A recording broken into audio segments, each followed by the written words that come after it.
quickly consumer behavior is changing with trends like wellness, instant delivery, and AI reshaping industries, and how, of course, companies need to adapt to and position themselves for this fast-changing consumer context. Please welcome again Richard Dean, who's going to host this next panel in partnership with AlUla. Richard will introduce his panel once they've set up the chairs, and I think we're done. Come on up.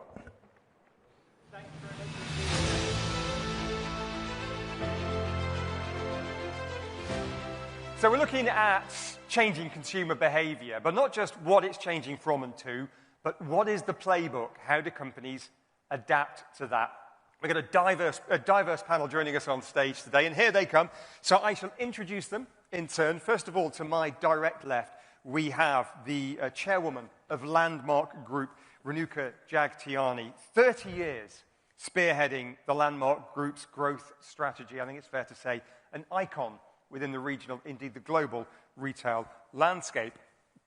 We have from Mastercard Institute, the chief economist for EEMEA, Khatija Haque, is with us. Economic financial policy, macroeconomic thought leadership within Mastercard, previously chief economist at Emirates NBD here in the United Arab Emirates, and before that, economist at Deutsche Bank in London.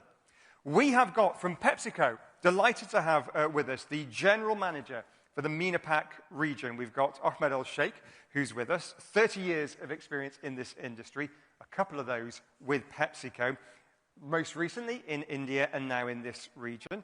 Ahmed, good to have you with us. Thanks very much indeed. And finally, from the Royal Commission for AlUla, we have the tourism chief, Phillip Jones, who's with us, strategy, infrastructure, marketing, among many, many other things at AlUla.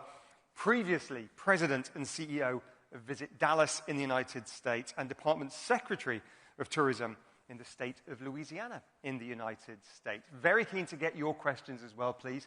Don't forget, you can use the Slido app to get those into us. We've got about 25 minutes with our panelists now.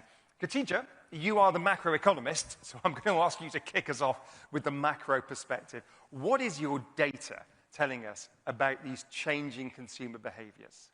So I think if we look at what influences consumer behavior, we've got the demographics piece.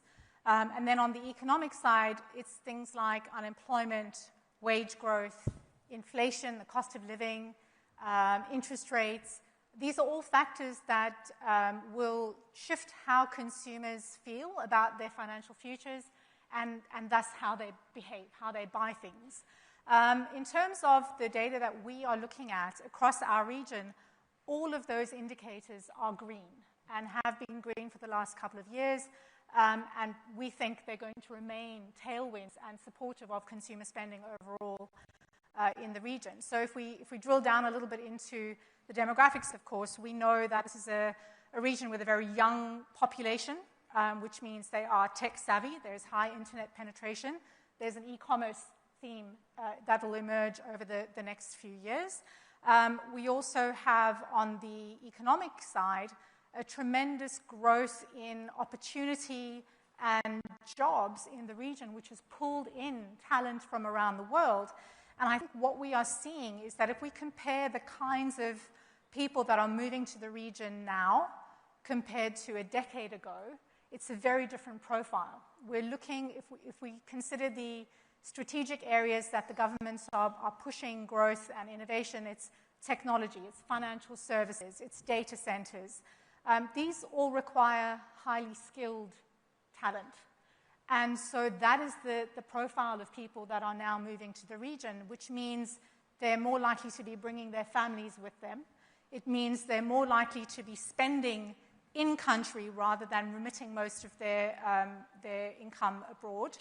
And their expectations around the goods and services that they want to consume are also different. And so businesses have to adapt to that changing demand. In terms of the economic indicators, record low unemployment in the region.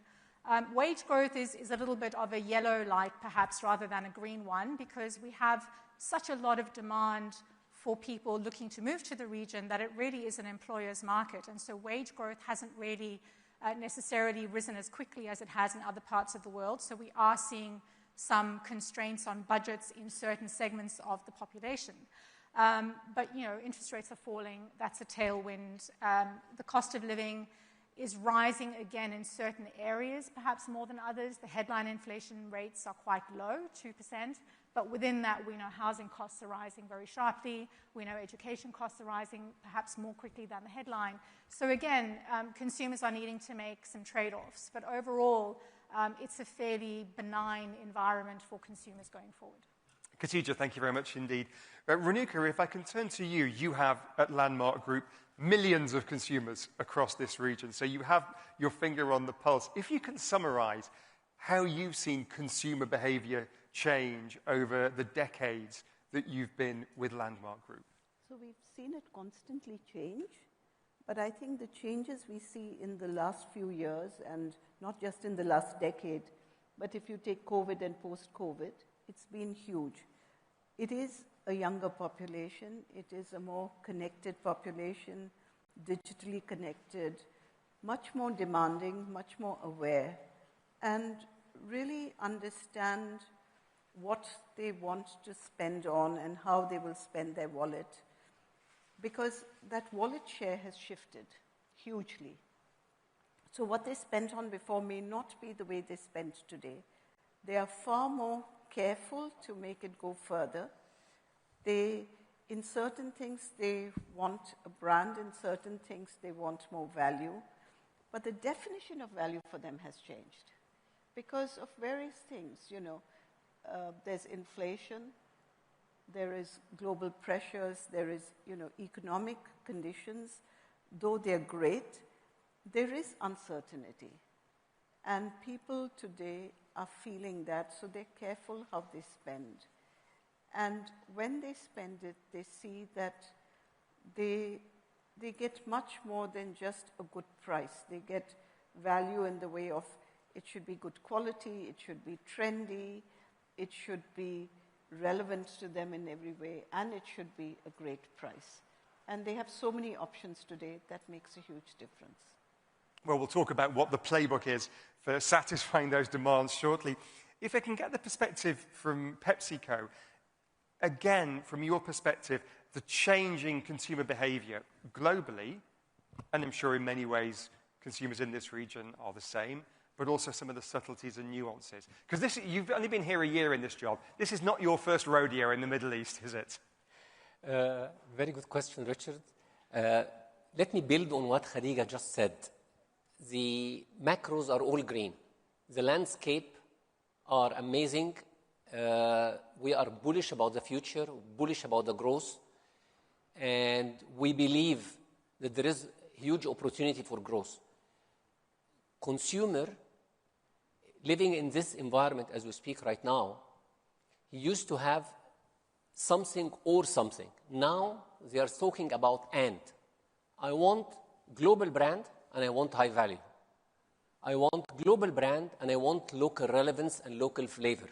I'm proud of my heritage. I'm proud of the taste of the country which I'm coming from. So how to balance the corporate strategy in order to deliver in the expectation of the consumer right now is based on 3 dimensions.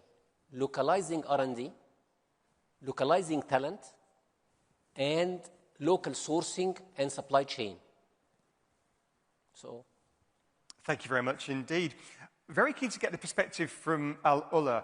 Phillip Jones, a slightly different proposition to the Landmark Group and to Pepsi, millions of customers. You're not targeting millions of customers. More niche, but you've done a lot of research on changing attitudes and behaviors. So give us your perspective on this. I would say the research we've done, we had 26,000 surveys done, and we really were trying to understand what is motivating visitors to visit a particular destination. And what we learned from an AlUla perspective was that 70% of the visitors who are coming to AlUla, who want to come to AlUla, are looking for an experience. It's much more about immersing themselves into the destination, learning about it, and leaving with something valuable when they take it back to their homes or their families. The other thing that we learned is 65% are interested in arts and cultural activities. And so that works well for us because we're investing in a huge amount of investment in museums, and other arts assets as well. And then the third thing we learned was about 46% were looking for wellness. And so, again, everyone's looking for an experience. They're not looking just to check the box. They want to go to a destination and learn something and feel like they're making a contribution.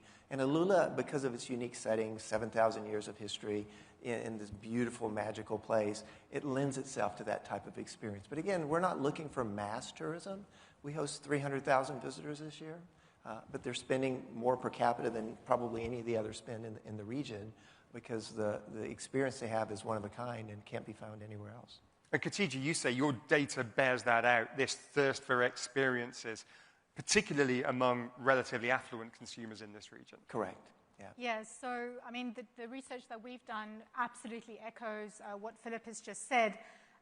When we look at global trends, particularly post-pandemic, we've seen that when people travel, they are prioritizing experiences over things. And so when they go somewhere new, they're willing to spend more of their wallet on dining, for example, than they do on, buying apparel or even on their hotel bills.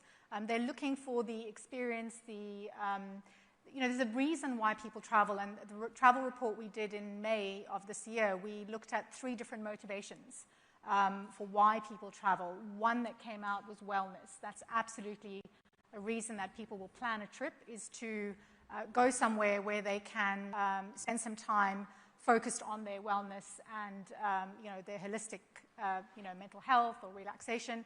People also travel for nature, so they want to go to destinations where they can immerse themselves in a natural environment. And then some people will travel for food, for culinary experiences. They want a wide range of dining options. They want to try different cuisines. They want to experience the local cuisine of the area that they're going to. And so all of these things are top of mind when consumers are planning their travel.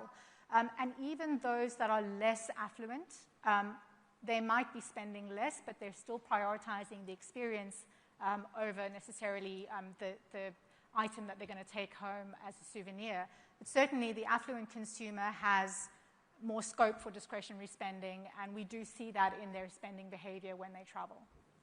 If we look at the playbook for this from the perspective of PepsiCo, for example, I think I can spot it in what you've done. For example, you're opening very shortly a research and development center in Riyadh in Saudi Arabia. You're investing nearly $10 million in that. So innovation and localization, but also producing locally as well. I saw ribbon cutting just a few weeks ago at your new facility in Dammam in Saudi Arabia. That's nearly $100 million. So I think I spot what you're doing. But you tell us, talk us through the playbook.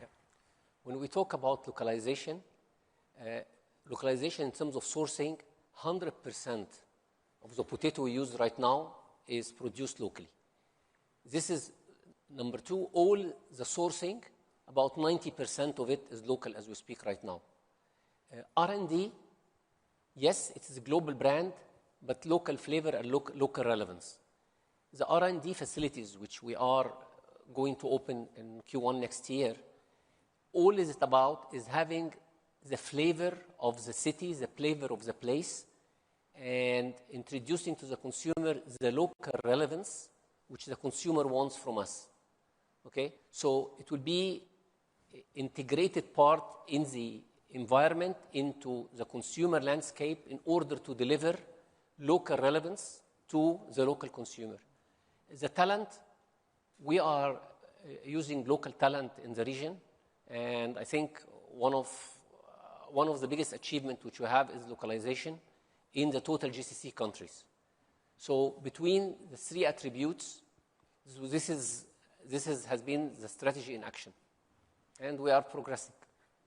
We're getting quite a few questions in. I will get to those very shortly. Do please keep your messages coming, your questions coming in on Slido. But Renuka, Jagtiani, if I can turn to you, taking all this that we've heard and your observations about changing consumer behavior, I'm wondering what that means for legacy powerhouse brands like yours, like Baby Shop, like Centrepoint, and others that are genuinely icons in this region, particularly for those of us who've been here a long time.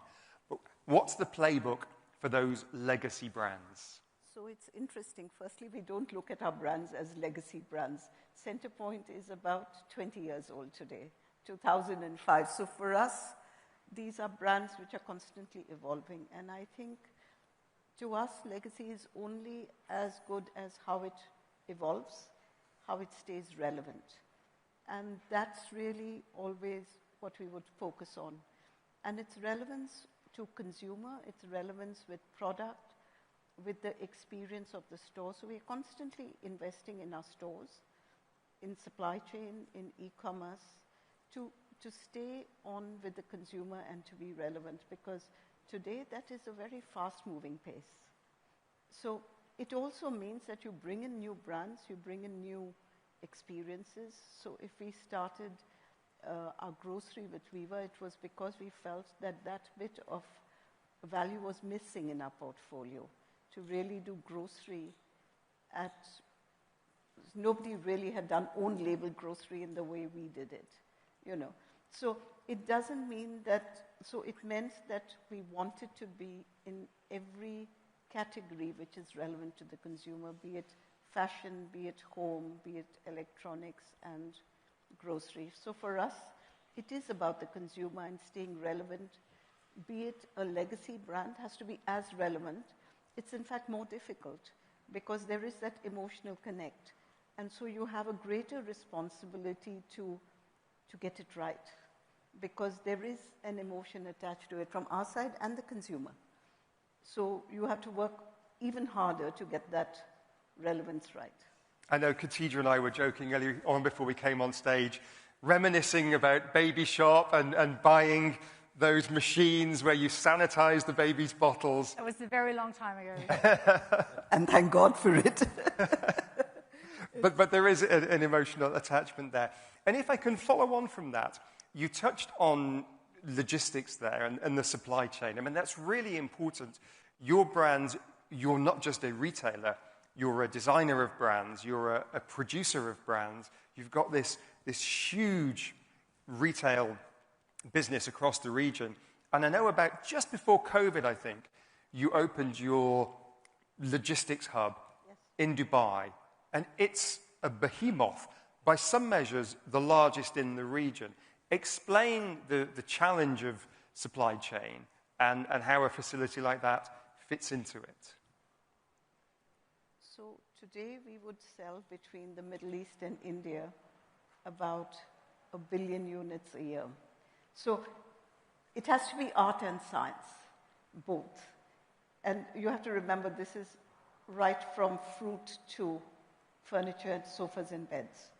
So, and we go really the full gamut, so from design to sourcing it, to bring it on, and we even do the last mile delivery for our supply chain of e-commerce. And e-commerce today is about 20% of our business. So it requires every effort of logistics beyond even that logistic hub. So we have 70 hubs, and this is by far the biggest we have. It's semi-automated, and when we did it, we weren't sure whether we would ever be able to use it well. Today, we completely use it, but what's also been great is that it's allowed us to think beyond ourselves. So we also service other small and medium-sized businesses in retail through our hub. So we've set up a company called Logistic, which actually does third-party logistics for others. So for us, it was our diversification and extension of really building our ability to source and to service our businesses. Phillip, from the perspective of AlUla, if I can turn to you, and the playbook question to you, we've observed these changes in consumer behavior. Fine, you've done the research, others have done the research. What do you do? What is the playbook? What did you learn in Dallas, for example, and what best practice are you implementing at AlUla, or what are you doing differently? So I think what lessons we've learned through the years, not just in Dallas, but in the tourism industry in general, is there's changing consumer behavior. And so you have to adapt to that changing consumer behavior. But also, in the case of AlUla, we really wanted to be authentic. I mean, we love Dubai, it's great, but we're not Dubai. You know, when you come to AlUla, you're getting a completely different experience. And so what we've tried to do is be true to who we are as a destination, build on the heritage, build on the culture, invest in the arts, train up the locals for jobs in the industry so that they become part of the story that we love to tell. And then at the end of the day, the way we gauge success is, do visitors leave with a positive impression of the destination? And I've yet to meet a person who's come to AlUla, and I have a couple who've been on the panel, and no one leaves going, it was all right. Everyone leaves going, oh my God, it was so amazing. I've traveled all over the world. There's nothing else like it, and there really isn't. And I think that's what sets us apart, and that's what keeps us special. And I think my message is, focus on your strengths and be who you are. Don't try and be something you're not, because people can, certainly visitors can see through that very quickly. And I think that's one of the reasons we've been somewhat successful in AlUla. I recommend it. You must do. It's a great, great, great trip, great experience. Thank you. Show of hands, who's been to AlUla here? Yeah, I see a number of enthusiastic hands in the audience. Thank you very much indeed for that. Well, let's turn to the audience now. Thanks very much indeed for your questions via Slido. Khatija, one for you. Which macro trends, and three are mentioned, energy transition, fiscal reform, or demographic growth, which of these will most shape corporate strategy in this region, the GCC that is, over the next 5 years? I think all of them are important, but I would say I would rank demographic growth probably at the top in this region, because it's a little bit different to what is happening in most of the rest of the world, where we're seeing aging populations and in some cases declining populations. Here, we're still seeing growth, but again, the difference is it's coming from outside. So this is not a natural population growth, this is immigration. And if we look at the statistics, between 2019 and 2024, the UAE population grew almost 20%. That's a fifth bigger in 5 years. Saudi's population was up 17% over the same period. Qatar's was up 12%.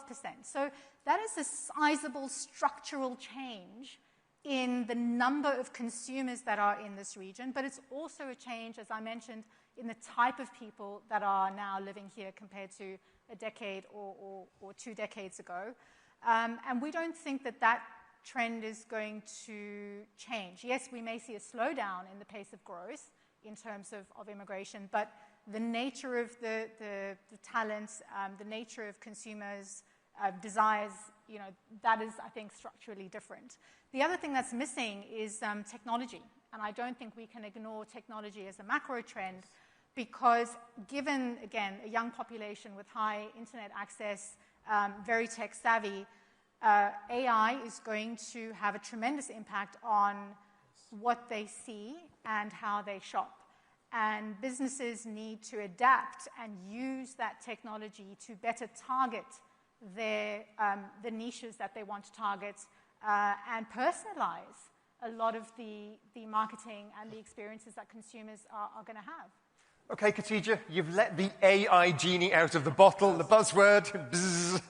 So, Ahmed, I can see you nodding. Yes, you are perfectly right. I think if we spend time in the company between portfolio transformation, digital transformation is as important as portfolio transformation for us. Digital right now, you cannot live without, as we speak right now. If you take it from end to end in agri, which piece of land you are going to have irrigation, where we are going to take your crop first. If you go to supply chain, which machine you are going to have a maintenance for, and deciding preventive maintenance. If you go to the logistics, your trucks across the city, how you are maximizing your utilization, mileage spent. Take it end to end, starting from consumer today, and the role of AI in defining, taking a photo for the shelf, getting the Excel sheets with hundreds of cells of data, and coming up with insights for you, actionable in order to take action for it. Without digital transformation, you are a company of the past, and right now, digital is the reality, and the ability of the companies to adapt with the new world.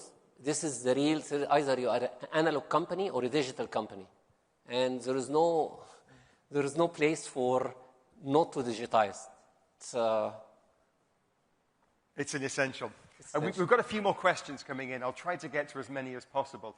One came in for you, Ahmed, in particular. It's disappeared from my screen now, so I'm trying to remember it. But essentially it said, what local flavors have you developed here? And have any of them gone global in the way that Dubai chocolate has gone global? Okay, Kamoon wa Lamoon. But it is one of our local flavor, and we started to expand it, beyond the Middle East. Okay, but in some countries, but we need to do more job in this, and we need to develop. But there are some examples, yes. Thank you very much indeed. A question about AlUla. What sets AlUla apart from other destinations in the region and internationally? And in terms of a playbook, I think this is the most relevant part of the question. How do you connect with the modern traveler? So that is a great question. So we try and use digital to communicate and social to our audience. We know, based on the profile of our visitor, who we're targeting. And we know now, broken down by country in our top 10 markets, how many visitors we think are in the pipeline that we can convert on an annual basis. So, for example, we know between now and 2030, we have enough visitors who want to visit the destination that we'll be fine. Now, the question is, as we add capacity, as we grow demand, are we going to be able to keep up with that? And I think one of the challenges we have is making sure that we stay authentic and relevant. But one of the things we're looking at doing is partnering with destinations like Red Sea Global. You just heard from John Pagano. And I mean, people who are going to Red Sea to be on the beach probably would love to come to AlUla and spend time in the heritage sites in Old Town, do some of our adventure activations, experience some of our events and festivals. So it's about combining those experiences and offering, a stay throughout Saudi, but looking at the different regions and then capitalizing on the fact that we're spreading around those visitor numbers and also the visitor spend. Renuka, if I can ask you a follow-up question about changing consumer behavior. I began by asking, how have you seen it change over the years and the decades? And you talked particularly pre-COVID and post-COVID. If we throw the spotlight forward, what are the changes that you see over the next few years, perhaps even decades, in consumer behavior that you're preparing for now, that you and your team are preparing for now? Consumer behavior is very dynamic. So you don't look 10 years ahead, because if you had looked in, let's say, 2020, you wouldn't have seen where we are today. So I think the one lesson is that you should always keep up with the consumer. The consumer will always want to stay ahead of you. But that doesn't mean that you don't plan and look ahead. So I think if you had to look at it, we would look today to say, our key challenges would be to say, if there's more AI, if everything is more digital, if the customer wants it more on their phone, how do we actually balance this? Because it's not as if brick and mortar goes away. Today, if we are 20% online, we are 80% in store. But that store experience has to be actually much better than when it was 100%. So if you say that every year you grow your base of online, and you have to grow it with customization, with more relevance, with actually talking to the consumer. We have a very large loyalty base. And it's about servicing that loyalty base, but it's not enough, because you have to get new consumers, because these are very young markets. So each challenge is a bit different, and you have to personalize each one more and more to be able to actually do it quite successfully. Very different across different categories of home and fashion too. So and very different in some of the different markets you operate in. Different. Markets today, Saudi Arabia and here, it would be completely different. And we took a call recently to say that we were in value fashion, but we decided that the customer was, looking so much more at value, that we would bring our prices down even more. And we did. And you can see a reaction has been very positive. And we were very nervous about doing it, saying, what will it mean to the consumer? Because we already value, and if you look at it as a percentage, will they see the difference? They see it immediately. So there is a very strong connect, but also a very strong recognition from the customer. What do they really want and what do they consider value? We'll have to leave it there. A fascinating discussion. I'm still trying to get my head around the fact that you sell 1 billion products a year. That is a staggering number, and I'm sure it's only going to grow. Ladies and gentlemen, Your Excellencies, let's show our thanks to our panelists today. To Renuka Jagtiani, the Chairwoman of Landmark Group. To Khatija Haque, the Mastercard Economics Institute Chief Economist for this region. Thanks to Ahmed ElSheikh from PepsiCo, President and General Manager for MENAPAK, and also to Phillip Jones, the Chief Tourism Officer with the Royal Commission for AlUla. Thanks very much indeed for all your questions. They were great, really appreciate them. And with that, I'll hand you back to our Master of Ceremonies. Ladies and gentlemen. Great, thank you very much indeed. We're going to take a coffee break, and then we're going to head into the last stretch of the day.